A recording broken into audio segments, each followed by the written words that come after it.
This is for Meta Omega. I think is Pluto. I think it's the same one with the alien. Maybe changed his name in the thumbnail icon.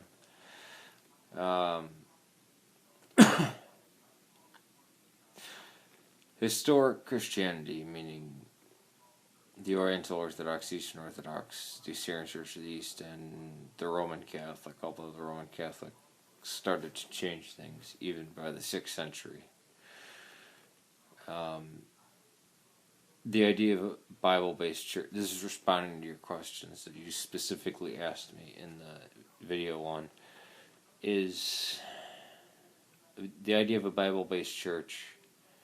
I look at that and I shake my head and think, it's just a facepalm moment for me. There's a specific reason why I do this, why I cover my beard, nose, and lower nose and mouth. But no, Christianity did not arise from the Bible. In fact, the church wrote, edited, and compiled the Bible. And it was edited again, and then edited again, and the version that the West has, like, let's see, like your KJV, your modern KJV, not the new King James, but just the modern one. I mean, all of the newer translations are based off of it, right?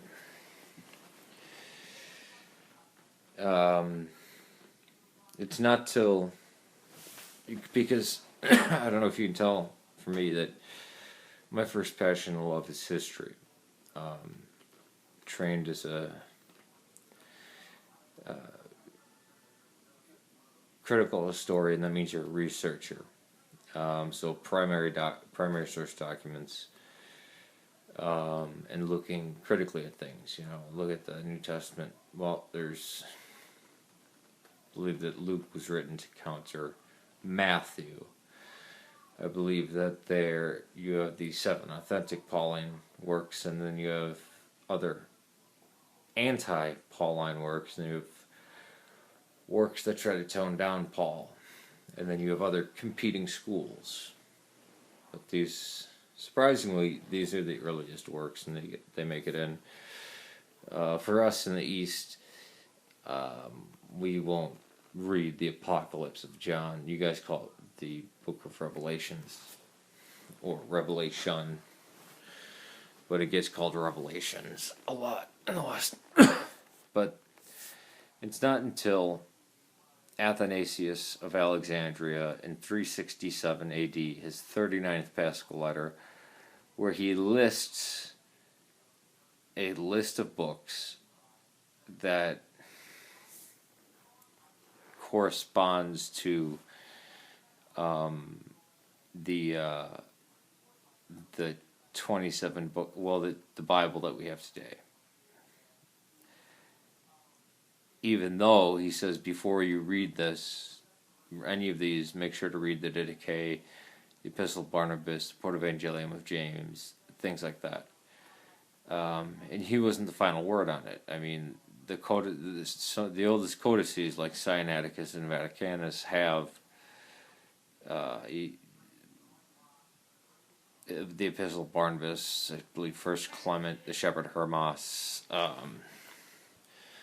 the Didache, or at least the Diasilica, and the different sees of the East, because Rome is only one of 5 original sees.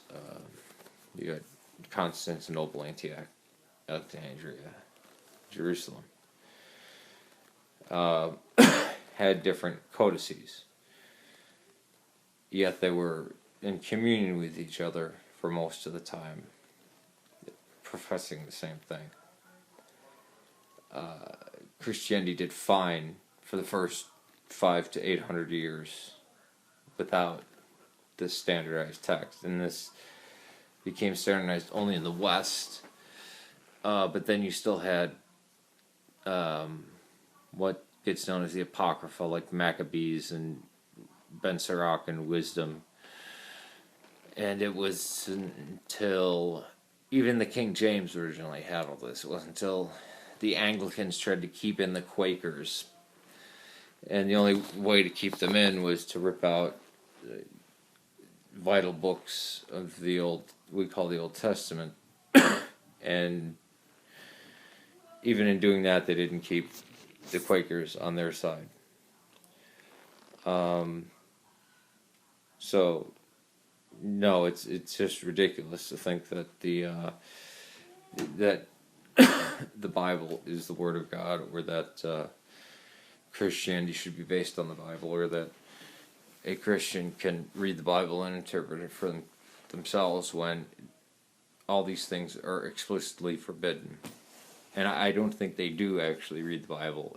They don't accept sola scriptura. I mean, look at baptism and the Eucharist. I mean, in the New Testament, they don't follow it. It's Protestantism is just the reaction against the Roman Catholic Church, which I'm not a part of in its abuses. But yeah, in Eastern Orthodoxy, it's hard to say that I believe in heaven, hell, or God, because of the correlation with the meanings of the West. Even things like sin. Sin for the West is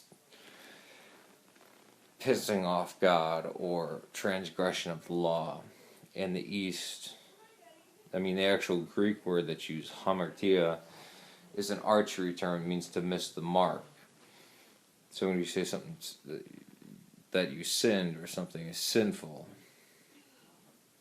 you understand now how it has a total different connotation than sorry about that, Betty came in. No, it's absurd to believe this stuff. As early as Clement of Alexandria, we get him bashing things without even knowing it. Okay, once again, there's a Betty. Half marshmallow, half pig, half hamster. Yeah, that's too many halves, I know. But yeah, you did, but yeah, he actually, when people were taking parables literally, or miracles that the church had decided, well, those were just, the writer was just using that to illustrate a point, that miracle actually didn't occur.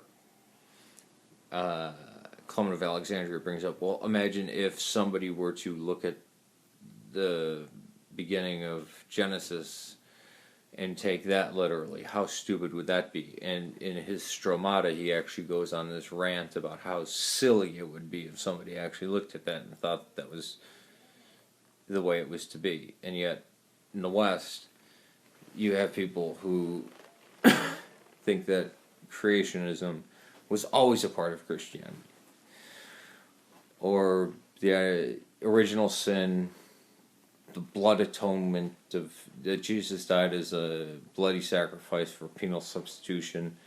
That wasn't until Anselm of Canterbury, things like this. I mean, I can go on and on and on, but you're not interested in that.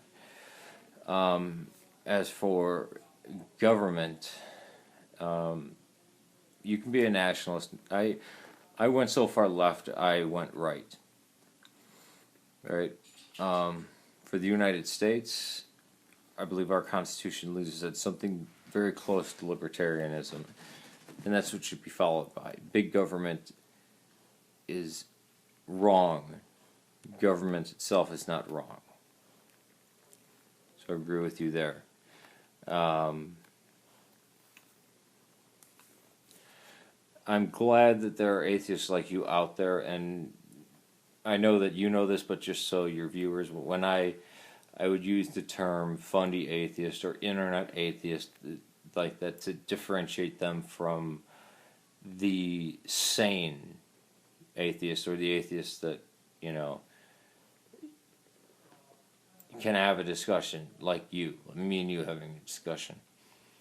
And it seems that they are obsessed with, many of them are obsessed with a literalistic reading of the New Testament, or of the Bible. Now, I have plenty of videos up on my old channel about documentary hypothesis. I think King David was an evil psychopath, or a sociopath at least. And I made that video for you and Zilla, so I'll probably send that to you as well, or I'll put a link or something like that below. I don't want to make this too long. I don't think you had any more questions. But yeah, no, the idea that the Bible is the Word of God. Again, even in John's Gospel, one says, in the beginning was the Word, and the Word was with God, and the Word was God. The term is logos, and logos back then meant something serious. It was more akin, the only thing I can think to relate it to is the Tao. And that's how I think that's how it should be translated now to modern readers. There should be a side note. Then again, I think less people should read the Bible. I think that's a very bad idea for somebody to pick up the Bible, start reading it devotionally. Reading it critically, yes, it's a foundation of Western civilization, but you have to know how it was used, when it was compiled, why it was compiled, and that there are more than one canon. I mean, even in the West, you have the Roman Catholic canon, and you have the Protestant canon. And in the East, you have Antioch did not accept, which was moved to Damascus because Antioch wanted being destroyed. You had the Diatessaron for a while, which was harmonizing with the four, and you had them rejecting 2nd, 3rd John, 2nd Peter, works like this.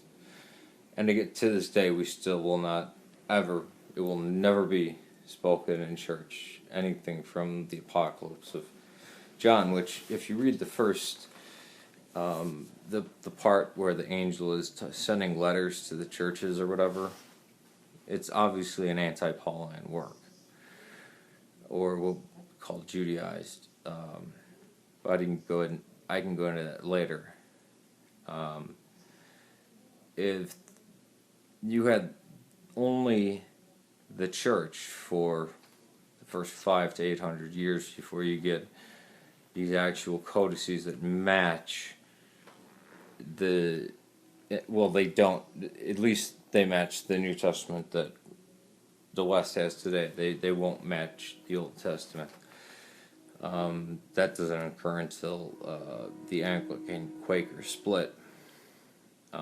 Then how the hell can you have a Bible-based church? And that's ridiculous. Which parts of the New Testament did the people, did Peter or John read, it's silly, the idea of a Bible-based church, if people were just thinking about it. The first question I had is, okay, who wrote this, and how do we know who wrote it, and when was it compiled? But this is running too long. I'll let you go. Peace to you. As I end most of my videos, make God save Serbia, Syria, and Ireland. I can explain this sign to you later. And I look forward to more discussion. Wassalam.